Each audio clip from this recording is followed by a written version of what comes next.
कक्षा 7 के विद्यार्थियों का इस वीडियो में स्वागत है। आज हम आपको स्मृति चित्रण, इससे पीछे आपको बताया चुका है, आलेखन के विषय में पढ़ाया जा चुका है। अब हम आपको पढ़ाएंगे स्मृति चित्रण। स्मृति चित्रण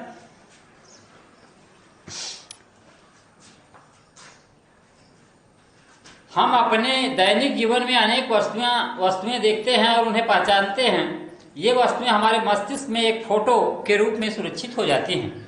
जब हम किसी वस्तु को देखते हैं तो आपके मस्तिष्क में वह सेव हो जाती हैं। आपके मस्तिष्क में वो फोटो के रूप में सुरक्षित हो जाती हैं। इसी कारण हम इन वस्तुओं को जहाँ कहीं भी देखते हैं तुरंत पहचान लेते हैं। इसका अर्थ यह हुआ कि यदि हम अपने दैनिक प्रयोग में आने वाली वस्तुओं को ध्यानपूर्वक देखें और बार बार उनकी आकृति के अंकन का अभ्यास करें तो स्मृति के आधार पर उनका सुंदर चित्र बनाया जा सकता है। इन सरल वस्तुओं के धीरे धीरे अभ्यास से बहुत सी कठिन वस्तुओं के चित्र भी स्मृति के आधार पर सफलतापूर्वक बना सकते हैं। इस प्रकार अपनी स्मृति के आधार पर किसी वस्तु को चित्रित करना ही स्मृति चित्रण कहलाता है। तो इस तरह से जैसे आपके सामने तमाम वस्तुएं दिखाई पड़ती हैं, एक बार आप जान जाते हैं कि इस वस्तु का क्या नाम है या उसको आप पहचान जाते हैं, तो वह वस्तु कहीं भी आप देख लेते हैं तो आप पहचान जाते हैं। तो इस तरह से बताया गया कि इस प्रकार अपनी स्मृति के आधार पर किसी वस्तु को चित्रित करना ही स्मृति चित्रण कहलाता है। अपनी याद के आधार पर वस्तु का चित्रण करना, बनाना, वह स्मृति चित्रण कहलाता है।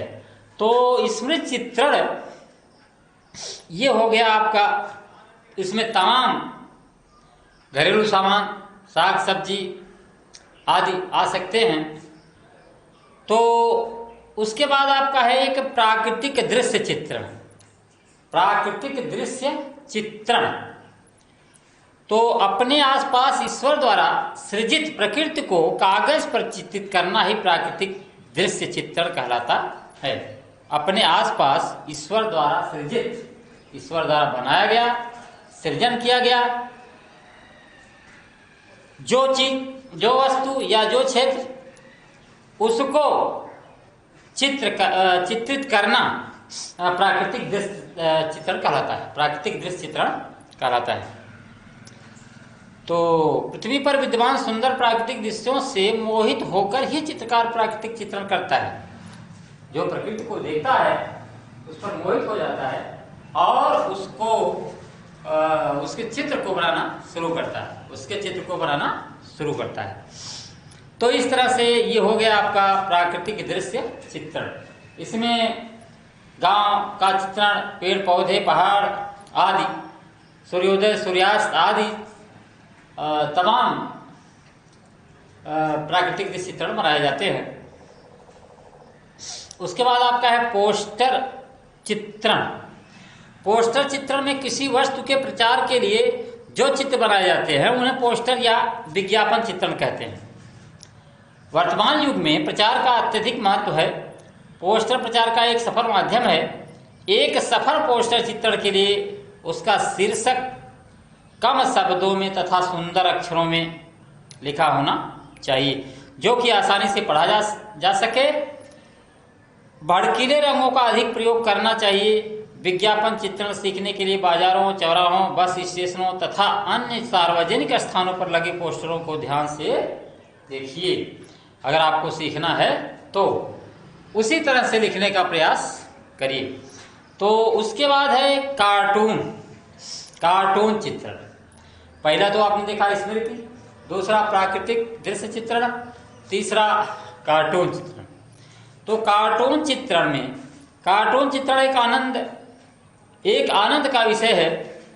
किसी चित्र की एक इकाई को अधिक बड़ा या अधिक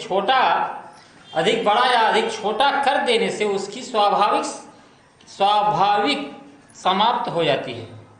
स्वाभाविकता समाप्त हो जाती है। जैसे किसी व्यक्ति के हाथ पैर बहुत छोटे तथा चेहरा बहुत बड़ा, चेहरे के विभिन्न अवयव नाक, आंख, ओठ तथा कान आदि को परिवर्तित रूप में बना दें तो ऐसे चित्र को देखकर अनायास की हंसी आ जाती है। इस प्रकार के परिवर्तित रूप का चित्रण कार्टून चित्रण कहलाता है। तो इस तरह से आपको थोड़ा थोड़ा इसके विषय में भी पढ़ना होगा, प्राकृतिक चित्रण भी बनाना होगा। और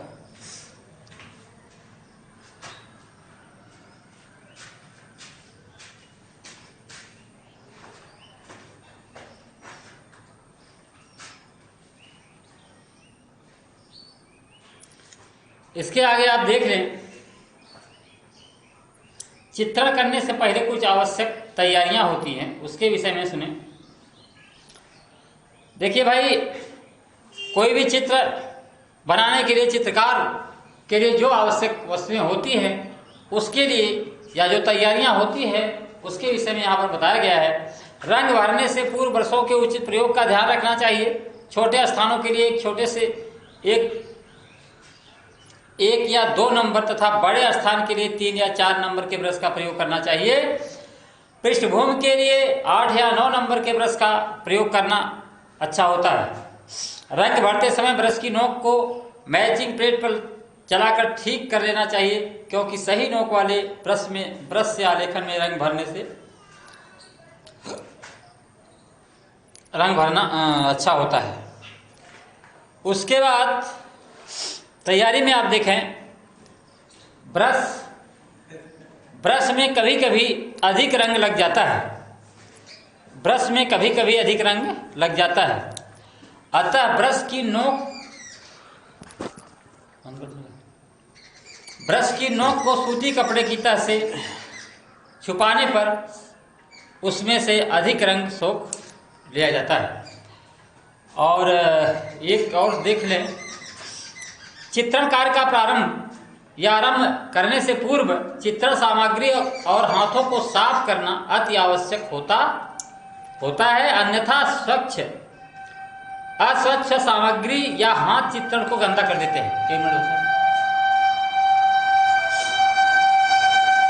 लेकिन 4 मिनट लगे। चलो, तो तीसरा अब उसके बाद देखें, चित्रण आरंभ करने से पूर्व एक साफ धुला हुआ सूती कपड़ा अपने पास रखना चाहिए, जिससे चित्रण सामग्री को समय समय पर साफ किया जा सके। उसके बाद चित्रण में पेंसिल के उचित प्रयोग का बड़ा महत्व होता है। चित्रण हेतु भी तथा ट्रेसिंग कार्य के लिए भी पेंसिल का प्रयोग करना चाहिए। शुद्ध और सुंदर चित्रण के लिए पेंसिल की नोक का बारीक होना बड़ा आवश्यक होता है। पेंसिल की नोक को बारीक करने के लिए 0 नंबर के रेगमाल का प्रयोग करना चाहिए। बारीक नोक की पेंसिल से रेखांकन उन्नत स्तर का होता है। पेंसिल को दबाकर कभी नहीं चलाना चाहिए, क्योंकि ऐसा करने से कागज में गड्ढे बन जाते हैं, जिन्हें रगड़ से भी दूर नहीं किया जा सकता है। चित्रण करते समय अच्छी रबड़ का प्रयोग करना चाहिए। अच्छी रबड़ मुलायम होती है। रबड़ को समय समय पर कपड़े से रगड़ कर साफ करते रहना चाहिए। रबड़ का कम प्रयोग अभ्यास चित्रण में सुधार करता है। अब उसके बाद देखें, आलेखन इकाई की आवृत्ति के लिए ट्रेसिंग पेपर का प्रयोग करना चाहिए। बारीक पारदर्शी ट्रेसिंग पेपर शुद्ध आवृत्ति के लिए आवश्यक होता है। रंग भरते समय इस बात का विशेष ध्यान रखना चाहिए कि किसी भी आकार का रंग बाहर न निकले, अपितु रंग सीमा के लिए आवश्यक होता है। रंग भरते समय इस बात का विशेष ध्यान रखना चाहिए कि किसी भी आकार का रंग बाहर न निकले, अपितु सीमा के अंतर्गत ही रहे। आलेखन की बाहरी रेखाओं को जितना बारीक, लयबद्ध और गतिशील बनाया जाएगा, आलेखन उतना ही आकर्षक लगेगा। चित्रण पर मक्खियों को नहीं बैठने देना चाहिए, क्योंकि मक्खियां आलेखन के रंग को खाकर उसे भद्दा कर देती हैं। आलेखन में रंग भरने से पूर्व संपूर्ण सामग्री जैसे रंग, ब्रश, मैचिंग प्लेट, पानी के पात्र को सदा अपने दाहिने हाथ की ओर रखना चाहिए। रंग भरते समय अपने हाथों के नीचे एक सफेद साफ कागज रखना चाहिए जिससे हाथ के कारण चित्र गंदा न हो। रंग को आलेखन में भरने से पूर्व किसी एक कागज पर देख लेना चाहिए और संतुष्ट होने पर ही आलेखन में रंग भरना चाहिए। बस आज इतना ही, बंद।